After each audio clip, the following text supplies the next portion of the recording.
আবারও সচেতনতার বার্তা নিয়ে পথে নামলেন মহিলা মহাবিদ্যালয়ের ছাত্রীরা। সোমবার কলেজের এনএসএস ইউনিটের উদ্যোগে পথ চলতি সাধারণ মানুষের হাতে লিফলেট তুলে দিয়ে সচেতনতার বার্তা দেন ছাত্রীরা। তাদের এবারের ভাবনা ছিল শহরকে কিভাবে স্বচ্ছ ও নির্মল রাখা যায়। ছাত্রীরা জানিয়েছেন যত্রতত্র আবর্জনা ফেলার কারণে অস্বাস্থ্যকর পরিবেশ সৃষ্টি হয়, তাই পরিবেশকে স্বচ্ছ রাখতে সচেতনমূলক কর্মসূচি হাতে নেওয়া হয়েছে। পরিপূর্ণ ভারতবর্ষের একটি ছোট্ট পার্বত্য রাজ্য আমাদের ত্রিপুরা, এবং দেখা যায় যে লোকসংখ্যার দিক থেকেও নেহাত কম নয়। কিন্তু বর্তমান সময়ে আমরা লক্ষ্য করছি যে কিছু সংখ্যক উদাসীন মানুষের কারণে নরক গুলজারে পরিণত হচ্ছে আমাদের চারপাশে।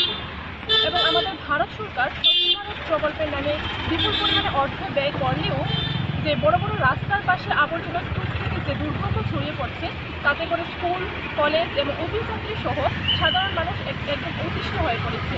এবং এই আবর্জনা স্তূপ থেকে মশা মাছির অতিষ্ঠে একেবারে অতিষ্ঠ হয়ে পড়েছে সুবুদ্ধি সম্পন্ন মানুষজন।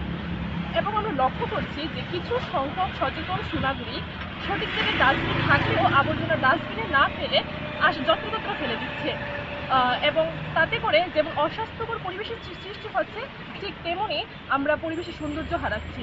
তাই আসুন আমরা সকলে মিলে শপথ নিই যে আমরা আবর্জনা যত্রতত্র না ফেলে সঠিক ডাস্টবিনে